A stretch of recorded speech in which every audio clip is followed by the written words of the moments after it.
మా అమ్మగారితో నా 7th క్లాస్ నుంచి నేను పరిచర్యలు చేసినటువంటి పరిచయం అనుభవం ఉంది నాకు. నేను యవనస్తున్న బండి తోలుతున్నా కూడా మా అమ్మ లేడీస్ అయ్యండి కూడా ఎంత దూరమైనా నాకు ఓపిక లేదు మా అంటే, ఆమె నీకెందుకు ఓపిక లేదు, యవనస్తుడివి, నేనే వెనక కూర్చుంటాను, తోలు తోలు అని. ఆమెకేందంటే నిదానంగా పోతే బండి మీదనే నిద్రపోద్ది. నాకు అదే అలవాటు. ఒకసారి చిన్నగా నాకు ఎందుకు నడుములు నొప్పులు వేస్తున్నాయంటే, ఆ కొత్తపల్లి దగ్గర ఆ డౌన్లో చిన్నగా పోతా ఉన్నాం. నాకు తెలియకుండా ఆమె నిద్రపోయింది, నా భుజం మీద చేసి తల పెట్టుకొని నేను నిద్రపోయినా.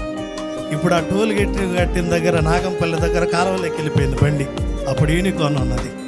ప్రియమైన దేని బిడ్డలారా, ఇలా చెప్పుకుంటూ పోతే కష్టాలలో శ్రమల్లో చాలా నా కోసం ఎంతగా కన్నీరు వచ్చింది.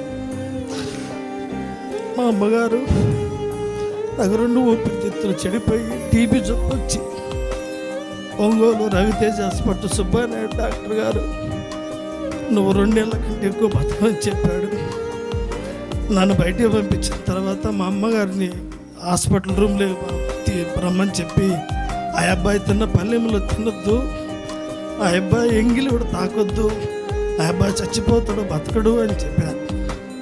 మా అమ్మ ఆ మాట విని బయటకు వచ్చి నన్ను ముద్దు పెట్టుకొని, చస్తే ఇద్దరం చచ్చిపోదాం, బతికితే ఇద్దరం సేవ చేస్తామన్నది.